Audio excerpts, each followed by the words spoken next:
It's always nice to know how naive Magic players can be. Like with Universes Beyond, some of you actually believe voting with your wallet still matters. And don't get me wrong, if all Magic players stop buying Magic product, Wizards of the Coast would definitely go under a little bit, but there are people buying Magic product. Like Final Fantasy made $2 million in one day for a reason. Even with Spider-Man being a supposed flop set, the prices of collector boosters are so high for a reason. Someone is buying the product, whether it be a scalper or a Magic player. And that's ultimately what Hasbro is going to be reporting next year on their earnings call. And that's kind of what I want to go over in my video today. Talk about the state of making statements with your wallet and whether or not any of that even matters. Buying singles versus buying product. The problem with proxying now, or the problem with proxies in general when it comes to the look of them, and just really bring it all home for some of you, because yes, there are ways that you can enjoy Magic much more than you might be right now, but it might not be what you're thinking. This Reddit post from REDH says, we should take the TMNT release as a plan to make a statement with our wallets. It says, I grew up with TMNT, all the movies, video games, comics. I like Universes Beyond content. I believe that the return to Lorwyn is a good thing, and leaking the TMNT set this early is going to sabotage Lorwyn with low sales. I bought an amount of almost every set that has come out since All Will Be One. I think I'm going to skip TMNT and spend my money on Lorwyn. If we like main continuity MTG products, we should support them. In some ways, this is true.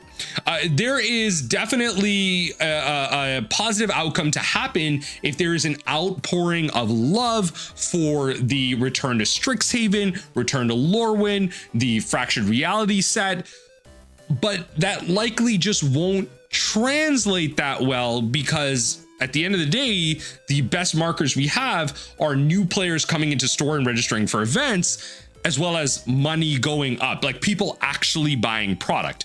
Those are the two most tangible metrics that Wizards of the Coast has. At least that is what I believe subjectively. What other possible metrics could there be? Like the amount of people signing up on the companion app for a pre-release, for a commander night, for a modern event, as well as, again, what local game stores are reporting in terms of sales from their distributors and the products that they need.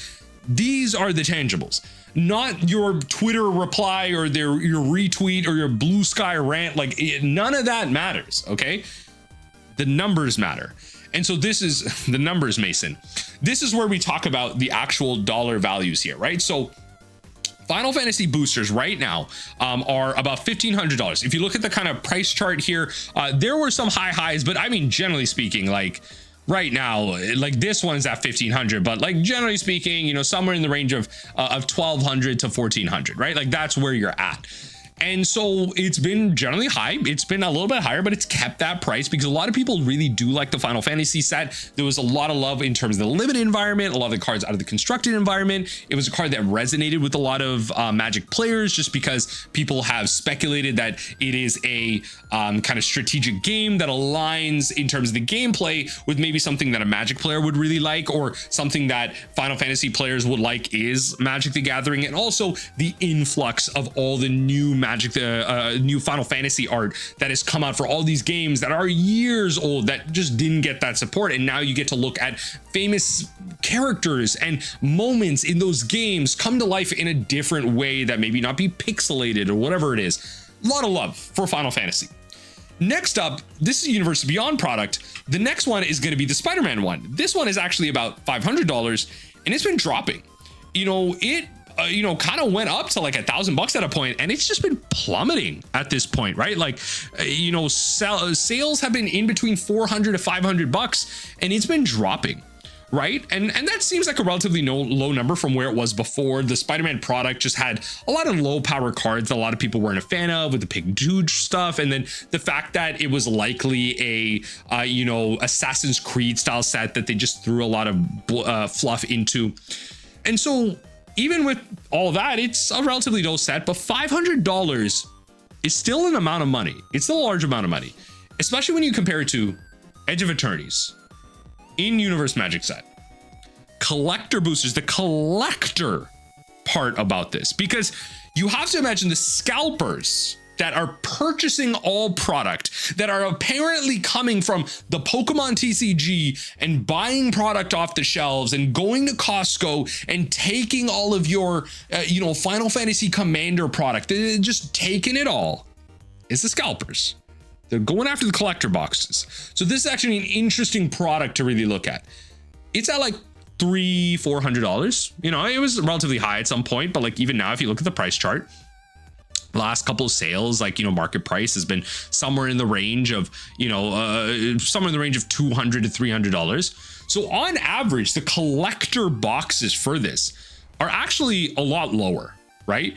Because the costs that you get for licensing, one thing, is being offset onto the consumer. So the prices of these Universes Beyond product are going to be on higher on average, and then the hype's going to build it up from there. Edge of Eternities doesn't have that type of licensing. It's in universe. It's in-house.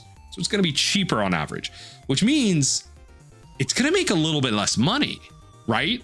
If you purchase something for less money, it just makes less money. If the product is still going off of shelves, if scalpers have bought Final Fantasy from distributors and LGSs to then scalp, it's off the table. It's been purchased. Those numbers have been reported to Wizards of the Coast. Even if you look at Tarkir Dragonstorm, similar story, about $350 for the collector booster box. Now this saw a bit of a rise because of the popularity of this set and some of the cards that came out of it. But again, median sales, kind of mid-low 300 to kind of mid-high 300, right? It's still lower than Spider-Man. And that's the thing I want to point out here. Final Fantasy, as I mentioned in the intro, made $200 million in one day, where Universes Beyond made 206 months. They didn't talk about in-universe stuff because the prices of this product was a lot higher. So the people buying it in droves are generally making higher numbers to report to Wizards of the Coast. Where I'm getting at is that no matter how much you like Edge of Eternities, I'm willing to bet my bottom dollar that next year on the Hasbro earning calls, even though Final Fantasy is the highest earning set, Spider-Man being a relatively underperforming set, that's the general prediction, Spider-Man will still do better than the Edge of Eternities product because of the Universes Beyond hype around the Spider-Man product, as well as the increased price that all the scalpers fell for. Once it started plummeting down, that's the resale value. But a lot of LGSs and initial purchases of this product were at a higher amount that they can then report. The movement in the secondary market doesn't really matter. The hype was there because people were making predictions from how much Final Fantasy won the day. And so again, voting with your wallet, in my opinion, won't matter. The number is already going up. The amount of sets next year is just to serve number goes up. Green line and stonks increase. Voting with your wallet won't matter because you individually not making a purchase of a product, of a booster box, of a pre-con doesn't matter because scalpers will buy it. The casuals will buy it. The people excited for Star Trek will buy Star Trek product because they want to play with their other Star Trek aligned friends. They want to play with their other friends that enjoy science fiction or whatever it is. They want to share their love for that because that's what Universes Beyond brings out in these people. Because ultimately, us angry on the internet and on Twitter are likely just the minority in a lot of these places. We are a vocal minority. We are a strongly vocal minority, and our voice matters when we are able to collectively come together. We can't outdo these numbers though. Money talks. And I've talked about this in my videos over the past couple of weeks about how the only way to get Wizards of the Coast to really change their mind on anything and kind of get more support for constructed formats is to nut up and shut up and go ahead and go play constructed. You don't like constructed? Go play it. Go to your Pioneer RCQs and pack it out. Make sure lines out the door. You see a Pioneer event, pack that crap up. You see a Pauper event, pack it up, make ads, post about it, make content, like really show to the community that you care about this stuff. Because even though the prize support gets worse and worse, unfortunately, that's a self-fulfilling prophecy. You have to go to these events to show Wizards of the Coast that you care. And unfortunately, that costs money. Money talks, baby. It's very easy to just sell to Commander players because you don't need to do much past that. Because even with Commander players, we have this whole idea of proxying because it's hard to afford product overall. It's just like a gamble, right? You don't want to buy product. You want to purchase singles because just go after the card that you individually want. I mean, this is a narrative that the Prof has been pushing for a while. If you take a look at the end of this skit, this is about Booster Tutor. You know, right at the end here, he actually opens up Long Forgotten Go High. You know, he's looking for something out of Modern Masters, Modern Horizons 2, or was it Modern Masters 2? Whatever it was. He's looking for something expensive out of this, right? Yeah, spells I cast cost one last cast. This was like $30. Buy singles. And so this whole rhetoric of buy singles is actually what led us to here right now. Product is stuck on shelves and no one is buying product, anecdotally, not players, except for scalpers to resell, or bots or whatever, right? Like the enshittification of the internet and the whole dead internet theory, they're all just bots interacting with each other. No one is actually buying that. We're buying singles, but then the singles have gone so expensive because we aren't buying product to introduce singles and flood the market that we've approached the point of proxying. And at one point, proxies were ridiculous. Right? Proxies were ridiculous. Individual Magic cards that were fake were ridiculous. They were big booba, dark magician girl, like, you know, the type of crap that, like, when you see an anime, like, did you really have to animate the jiggle physics on them titties? You really got to showcase them big booba titties like that? Like, y'all know that anime scene where like a bullet flies through some girl's tits and like the tits freaking like warp around the bullet and it just goes to, like, you know what I'm talking about. Someone in the comment section link it. Like, y'all know what scene I'm talking about, right?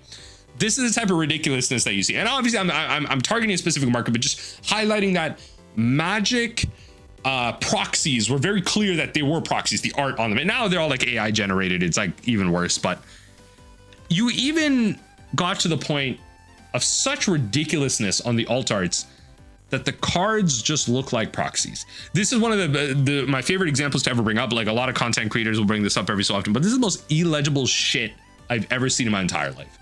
This is such doo-doo caca garbage. I don't know how, like, imagine this is someone's first introduction to the One Ring.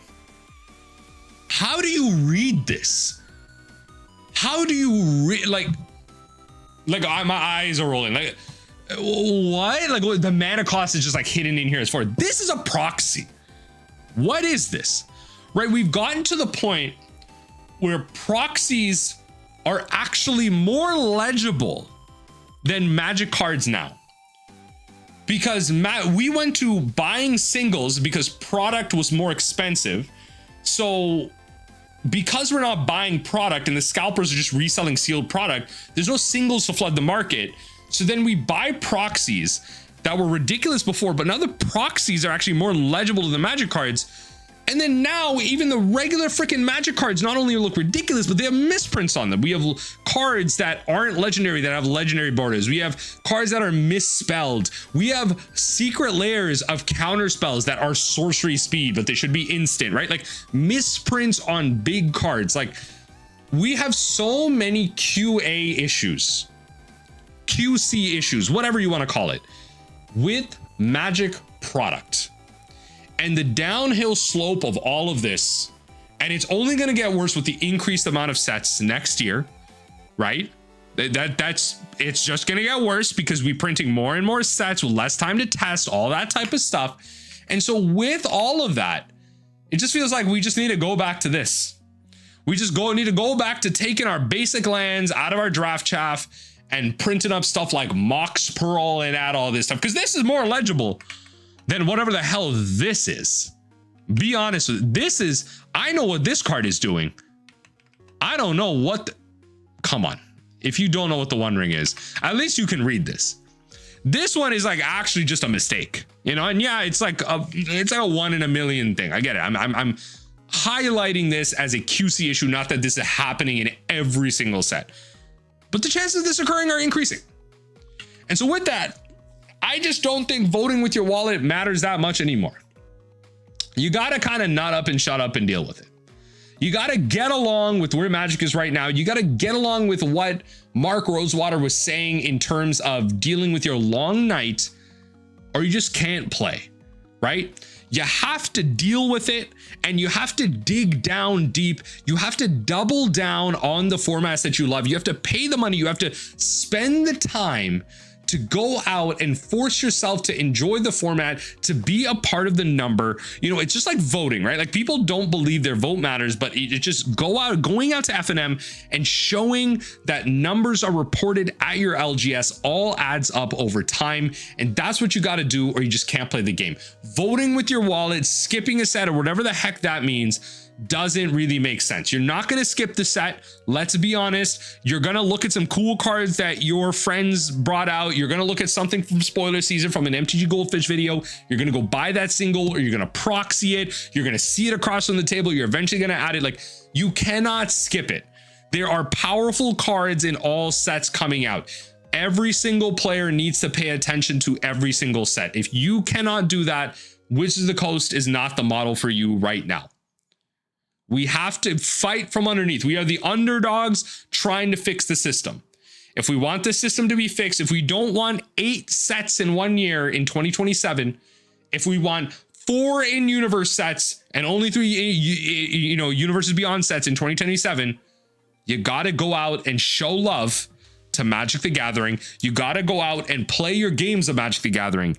You got to talk about it. You got to, engage with your content creators. You got to really go out to pre-releases of, your in-universe Magic sets, and maybe vote with your wallet in the sense of not going to pre-releases of your, Universes Beyond sets. But eventually there comes a line where you come across these cards and you engage with it in some way. And that whole downstream of product to buying singles to go into proxies and the ridiculousness of proxies, like, it's all a downhill slope. It all just gets worse and worse and worse in some way. You can always find a problem, but there is a light at the end of the tunnel. There is a way to engage and fix it. You just have to swallow your pride and be a part of the solution.